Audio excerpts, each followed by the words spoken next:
ಇವತ್ತಿನ ಪರಿಸ್ಥಿತಿಯಲ್ಲಿ ಗ್ರಾಮೀಣ ಭಾಗದ ರೈತ ಕುಟುಂಬಗಳು, ನಿರುದ್ಯೋಗಿ ವಿದ್ಯಾರ್ಥಿಗಳು ಅತ್ಯಂತ ದಾರುಣ ಸ್ಥಿತಿಗೆ ಸಿಲುಕಿದ್ದಾರೆ. ಪ್ರಾಯಶಃ ಒಂದು ರೀತಿ ಅತಂತ್ರದ ಸ್ಥಿತಿಗೆ ಹೋಗ್ತಿದ್ದಾರೆ ಎನ್ನುವಂಥದ್ದು ನಮಗೆಲ್ಲ ಮಂದಟ್ಟಾಗಿದೆ. ಈ ಹಿನ್ನೆಲೆಯಲ್ಲಿ ರೈತ ಚಳವಳಿ ಕಳೆದ 48 ವರ್ಷಗಳಿಂದ ಪ್ರಾರಂಭ ಆಗಿರ್ತಕ್ಕಂಥದ್ದು. ರೈತ ಮಕ್ಕಳಿಗೆ ಯಾವ ರೀತಿ ಭವಿಷ್ಯವನ್ನು ತಂದುಕೊಡ್ಬೇಕು ಅನ್ನುವಂಥ ಹಿನ್ನೆಲೆಯಲ್ಲಿ ಪ್ರಾರಂಭದಲ್ಲಿ ಆ ವಿಚಾರ ಇತ್ತು. ಇದೀಗ ಅದು ಕೆಳಕ್ಕೆ ಹೋಗಿರೋ ಕಾರಣಕ್ಕಾಗಿ ಪ್ರಜ್ಞಾವಂತರು, ರೈತ ಸಂಘಟನೆಯಲ್ಲಿರ್ತಕ್ಕಂಥ ಬುದ್ಧಿಜೀವಿಗಳು, ಸಮಾನ ಮನಸ್ಕರು, ಪ್ರಗತಿಗಾಮಿಗಳು ಗಂಭೀರವಾಗಿ ಯೋಚನೆ ಮಾಡಿ ಮುಂದಿನ ತಲೆಮಾರನ್ನು ಸರಿಪಡಿಸಬೇಕು.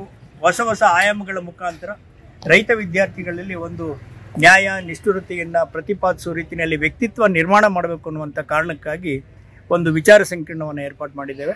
ಆ ವಿಚಾರ ಸಂಕಿರಣದಲ್ಲಿ ಭಾಳ ಜನ ಪರಿಣಿತರು ಬರ್ತಿದ್ದಾರೆ, ಬೇರೆ ಬೇರೆ ವಿಚಾರಗಳ ಬಗ್ಗೆ ಮಾತನಾಡ್ತಿದ್ದಾರೆ. ದರ್ಶನ್ ಪುಟ್ಟಣ್ಣಯ್ಯ ಕೂಡ ಶಾಸಕರು ಮೇಲ್ಕೋಟೆ ಅವರು ಕೂಡ ಬರ್ತಿದ್ದಾರೆ. ಭಾಳ ಮುಖ್ಯವಾಗಿ ನಾವು ನಮ್ಮ ಕಾನ್ಸೆಪ್ಟಲ್ಲಿ ನಿರುದ್ಯೋಗಿಗಳಿಗೆ, ರೈತ ಮಕ್ಕಳಿಗೆ ಕೃಷಿಯಲ್ಲಿ ಭವಿಷ್ಯ ಇದೆಯಾ, ಇರೋದಾದರೆ ಏನು, ಹೇಗೆ ಮಾಡಬೇಕು ಅನ್ನುವಂಥ ಲೆಕ್ಕಾಚಾರ ಇಟ್ಕೊಂಡು ಇವತ್ತು ವಿಚಾರ ಸಂಕಿರಣವನ್ನು ಏರ್ಪಾಡು ಮಾಡಿದ್ದೇವೆ. ವಿದ್ಯಾರ್ಥಿಗಳು ಕೂಡ ಒಂದು 500 ಹೆಚ್ಚು ಸಂಖ್ಯೆಯಲ್ಲಿ ಭಾಗವಹಿಸ್ತಿದ್ದಾರೆ. ಇಲ್ಲಿ ಎಂಜಿನಿಯರಿಂಗ್ ವಿದ್ಯಾರ್ಥಿಗಳು, BSc AG ಅವರು, ಬೇರೆ ಬೇರೆ ಪದವಿಯನ್ನು ಮಾಡ್ತಾ ಇರ್ತಕ್ಕಂಥ ವಿದ್ಯಾರ್ಥಿಗಳು ಮಂಡ್ಯ, ರಾಮನಗರ, ಬೆಂಗಳೂರು ಮತ್ತು ಮೈಸೂರು ಕಡೆಯಿಂದೆಲ್ಲ ಭಾಗವಹಿಸ್ತಿದ್ದಾರೆ.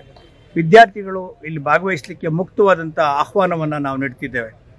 ಭಾಳ ಮುಖ್ಯವಾಗಿ ಈ ಒಂದು ಕಾರ್ಯಕ್ರಮದ ಹಿನ್ನೆಲೆ ಇನ್ನೂ ಒಂದು ಮಹತ್ತರವಾಗಿದೆ. ಬೇರೆ ಬಣಗಳಲ್ಲಿ ಏನಿದ್ದಾರೋ, ಬೇರೆ ಬಣಗಳು ಅಂತ ಏನು ಗುರುಸ್ಕೊಂಡಿದ್ದಾವೋ ರಾಜ್ಯದಲ್ಲಿ, ಅಲ್ಲಿರ್ತಕ್ಕಂಥ ಗುಣಮಟ್ಟದ ಚಳುವಳಿಕಾರರೇನಿದ್ದಾರೋ, ಗುಣಾತ್ಮಕ ಮೌಲ್ಯಗಳನ್ನು ಯಾರೆಲ್ಲ ಬೆಳೆಸ್ಕೊಂಡಿದ್ದಾರೋ ಅಂಥವನ್ನೆಲ್ಲ ಒಳಗೊಳ್ಳಲಿಕ್ಕೆ ಇದೊಂದು ಸಮನ್ವಯ ಮಾಡ್ತಕ್ಕಂಥ ವಿಚಾರ ಸಂಕಿರಣ. ಇದು ಮುನ್ನುಡಿ ಬರೀತಿದೆ ಅನ್ನುವಂಥದ್ದು. ಸೊ ನಮಗೆ ಈಗ ಆ ಹಿನ್ನೆಲೆಯಲ್ಲಿ ನಾವೆಲ್ಲ ಕಾರ್ಯ ಪ್ರವೃತ್ತರಾಗಿದ್ದೇವೆ. ಜಿಲ್ಲೆಯ ಎಲ್ಲ ಜಿಲ್ಲೆಗಳ 6 ಜಿಲ್ಲೆಗಳು ಸೇರಿ ಮಾಡ್ತಾ ಇರ್ತಕ್ಕಂಥ ಈ ಒಂದು ವಿಶೇಷವಾದಂಥ ಕಾರ್ಯಕ್ರಮವನ್ನು ಸೋಮನಹಳ್ಳಿ ಶಿಕ್ಷಣ ಸಂಸ್ಥೆಗಳ ಆವರಣದಲ್ಲಿ ಏರ್ಪಾಡು ಮಾಡಿದ್ದೇವೆ. ದಿನಾಂಕ 8/11/25 ಶನಿವಾರ ಬೆಳಗ್ಗೆ 10 ಗಂಟೆಯಿಂದ ಸಂಜೆ 4 ಗಂಟೆ ನಡೀತದೆ. 7 ಗೋಷ್ಠಿಗಳನ್ನು ಏರ್ಪಾಡು ಮಾಡಿದ್ದೇವೆ.